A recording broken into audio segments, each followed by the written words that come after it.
buenas a todos.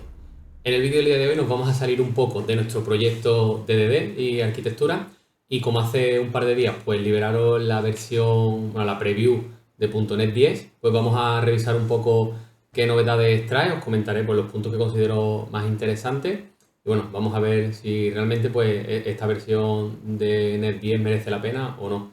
Vamos con ello.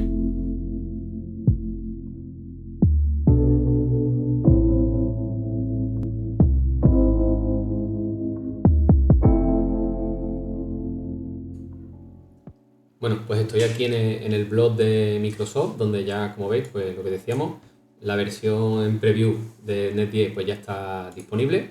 Entonces desde aquí pues podéis descargaros la versión, ¿vale? Que aquí simplemente pues os vais aquí a descargar, buscáis aquí, bueno, para vuestro sistema operativo y versión del procesador, ¿vale? Os la descargáis y con esto pues ya tendríais NET 10, perdón, funcionando en vuestro equipo, la versión preview.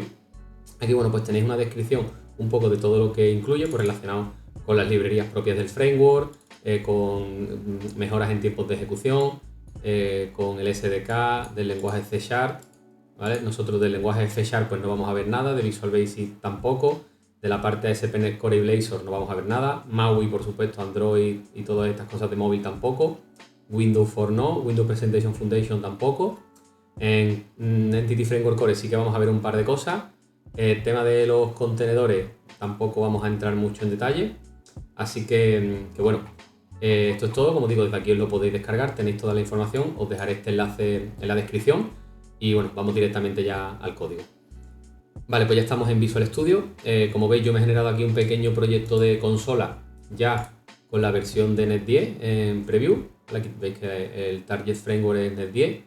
Para que vuestro Visual Studio os permita elegir esta versión en preview, aparte de haber instalado el SDK como hemos visto antes, tenéis que activar una opción aquí dentro de opciones, en entorno, y aquí en las opciones de preview hay una marca que dice esta, usar las versiones en preview del .NET SDK, ¿vale? Si no tenéis esto marcado, aunque os hayáis instalado el SDK en preview, pues no os va a dejar crear proyectos de este tipo. Entonces es importante que marquéis esta opción.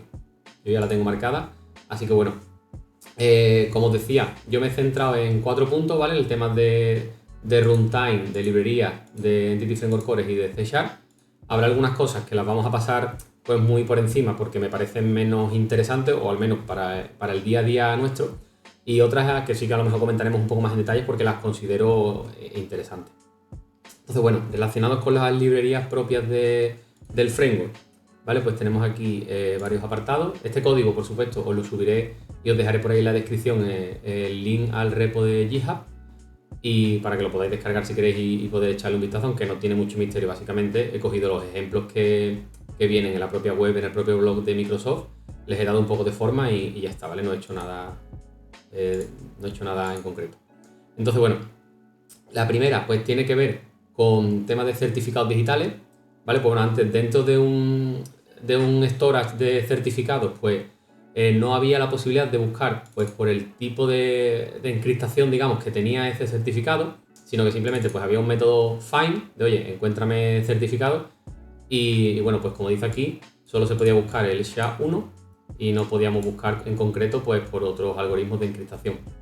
Ahora pues sí que hay un método en concreto que, añadiendo aquí la enumeración nueva con los tipos de encriptación, pues permite hacer búsquedas directamente por ese tipo de algoritmo. Entonces, pues nada, esto pues, yo en mi día a día personalmente no lo utilizo mucho porque no trabajo con certificados digitales, pero bueno, pues ahí está la opción. La segunda opción tampoco es una opción que yo utilice mucho, ¿vale? Tiene que ver con la búsqueda de datos codificados de esto de Privacy Enhanced Mail.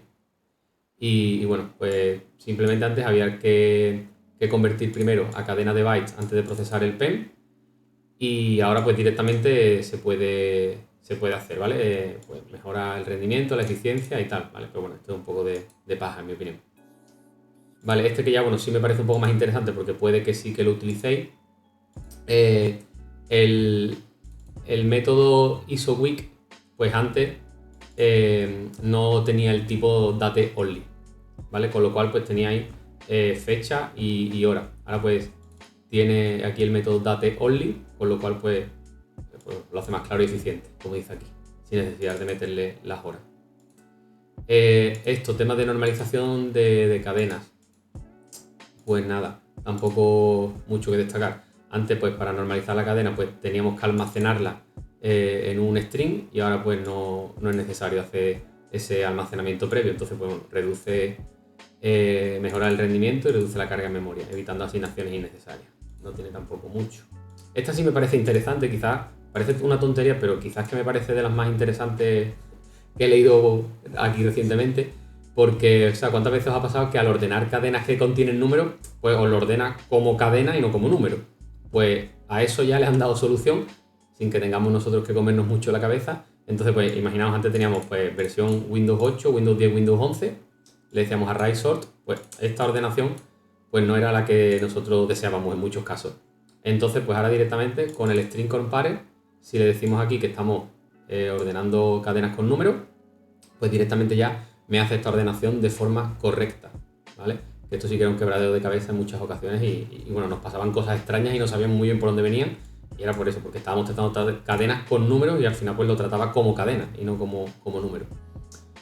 ¿Qué más? Bueno, pues aquí tampoco mucho más que destacar. Esto de la sobrecarga del time span, ¿vale? Que antes, bueno, pues al no poder indicarle aquí los microsegundos, pues generaba en ciertas ocasiones errores al pasar la expresión al InQ.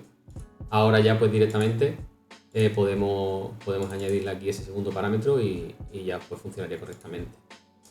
Mejoras de rendimiento de la clase zip archive, que yo, bueno, esta clase personalmente no la utilizo mucho, pero bueno, al parecer pues han hecho este código, pues veis, es igual el de arriba que el de abajo, lo único que, bueno, internamente pues han hecho mejoras de rendimiento.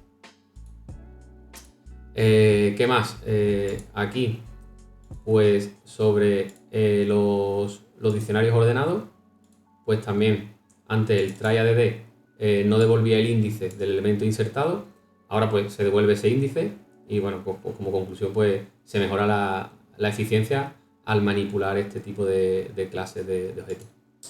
Y por último, en lo que está relacionado con la librería, pues temas de, que este tema pues no lo suelo yo tampoco utilizar mucho, temas de matrices en coordenadas zurdas, ¿vale? Que bueno, antes pues no había un soporte directo para este tipo de matrices y ahora pues ya han añadido el soporte directo. Y bueno, y sobre las librerías propias del framework, poco más que comentar. Vale, pues mejoras en tiempo de ejecución. ¿Vale? Esta simplemente las muestro rápido porque al final esto es lo que impacta es en el rendimiento realmente, pero no en nuestro día a día. Dice desvirtualización de métodos de interfaz los arrays.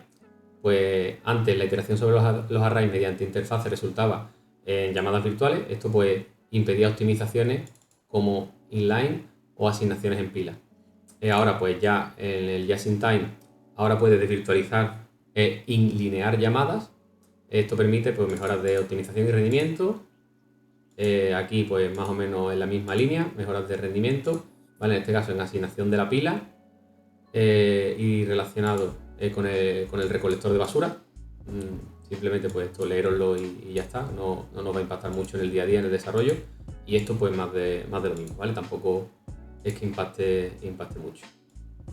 Aquí lo tenéis, lo podéis leer, le echáis un vistazo y listo. Yo creo que los dos últimos puntos, tanto el de C# como el de Entity Framework Core, son los que más nos van a impactar a nosotros como desarrolladores en nuestro día a día. Vale, pues repasamos todas las mejoras, todos los cambios ya relacionados directamente con C#, que esto sí que nos impacta. Primero, propiedades de respaldo utilizando la palabra reservada file. Antes, pues, cuando queríamos devolver o encapsular las propiedades públicas y privadas de nuestro objeto, pues teníamos que hacerlo con este formato. Normalmente teníamos una propiedad privada y a esa propiedad privada pues le creábamos una pública con su get y con su set correspondiente. Ahora pues directamente utilizando el campo fiel podemos tener ya la propiedad pública y esto ya directamente pues hace referencia a este campo, ¿vale? Sin necesidad de tener pues esa doble propiedad. De esto pues se hace más legible el código y bueno, y evita pues escritura innecesaria. Por aquí, el uso del name of. Pues como dice, soporte de nameoff en genéricos no ligados. Aquí dice antes nameoff requería proporcionar un tipo de argumento para los tipos genéricos, ¿vale? Como aquí que le tenía que decir pues que el tipo de esta lista era entero. Ahora pues directamente utilizando nameoff pues no hace falta que le indiquemos aquí el tipo, sino que esto pues automáticamente lo resuelve. Conversiones implícitas, pues bueno, tampoco tiene mucho impacto esto. Antes pues si hiciéramos esta asignación de un span de shard a un read only span, pues esta conversión no la hacía directamente solo. Ahora pues si lo asignamos pues sí que directamente se hace la conversión sin más. Aquí modificadores en los parámetros lambda simples. Pues antes no se podían usar modificadores como ref, int, out en parámetros de lambda sin especificar un tipo. Ahora pues se permite el uso de estos modificadores sin especificar el tipo y bueno, se mejora un poco la legibilidad y la flexibilidad en las expresiones lambda. Y esto, pues bueno, que es una característica experimental como dice aquí, básicamente pues lo que hace es que mejora el rendimiento a la hora de almacenar las cadenas de texto, ¿vale? Como dice aquí antes, las cadenas literales se almacenaban en la sección de los datos PE de forma limitada y ahora pues para almacenar, bueno, básicamente que mejora el rendimiento en el almacenamiento de las cadenas.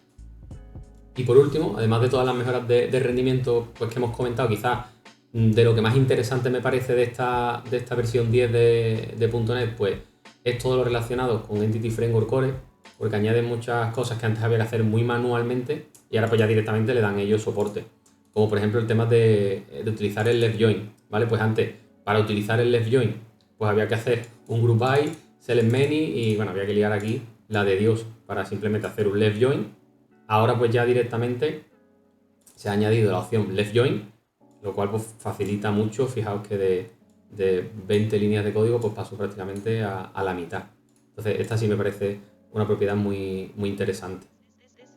Después el execute action, pues antes directamente no permitía una expresión tal cual esta, sino que había que pasarle pues el objeto que querías hacerle el utate, que querías actualizar. Ahora pues es mucho más flexible y se puede pues digamos particularizar un poco más a lo que realmente queremos, pues simplifica la sintaxis y se hace más natural la definición de las actualizaciones. Y por último aquí pues una lista de mejoras, ¿vale? Que vamos a repasar. Pues bueno, traducciones para date only to time, optimizaciones para múltiples límites consecutivos, optimizaciones del count, manejo de los mínimos y los máximos con un distinct, compatibilidad para el Azure Data Explorer con scaffolding de SQL Server, traducciones de funciones de fecha y hora, simplicidad en los nombres de los parámetros y bueno, como conclusión pues estas mejoras aumentan el rendimiento y la compatibilidad de Entity Framework Core. Así que bueno, como veis realmente no hay grandes cambios en cuanto a nuestro día a día, en cuanto al desarrollo, el cómo se hacen las cosas, alguna pequeña mejora, como digo, sobre todo en la parte de Entity Framework. Más que nada, pues quizás esta actualización, esta preview de Net 10, pues va un poco enfocada a temas de rendimiento, ¿vale? De rendimiento, de disminuir el número de líneas que escribe y de mejorar esa legibilidad del código que estamos escribiendo. Así que bueno, sin más dejamos aquí el vídeo. Nos vemos en la próxima, en la que ya retomaremos de nuevo pues seguramente nuestra arquitectura de DDD. Un saludo.